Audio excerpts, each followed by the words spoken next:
I thought about our life when we're going through persecution, which we are right now in different ways.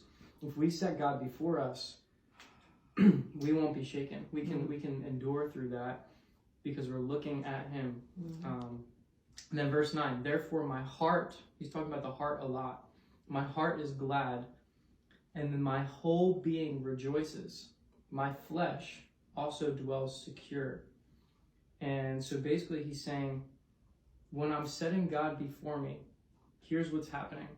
My heart becomes glad, which is literally like the number one thing we need to guard is our heart. The Bible says, guard your heart above all else. And if you have a glad heart, it doesn't really matter what's going on around you.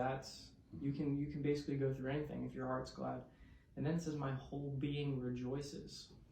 So it's the response of putting God before you is joy, a glad heart.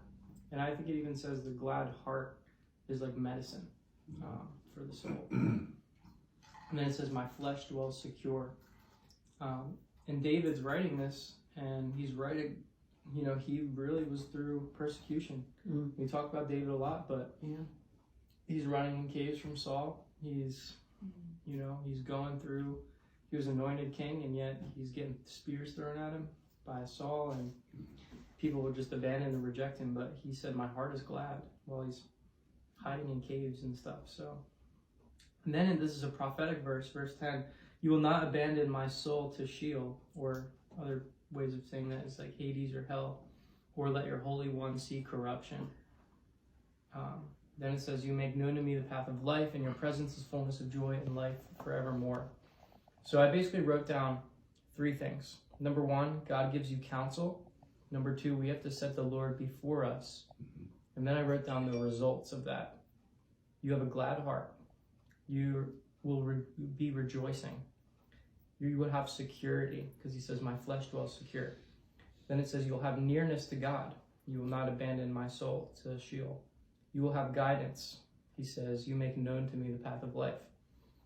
You'll experience God's presence. In your presence is fullness of joy. And then you'll experience joy and life.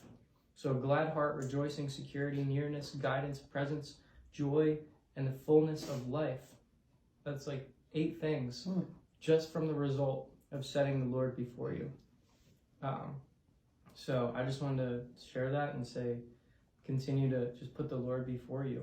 What that means is just think about Him, be near to Him, draw near to God, and He'll draw near to you. And the benefits of that, like David said in Psalm 103, forget not His benefits.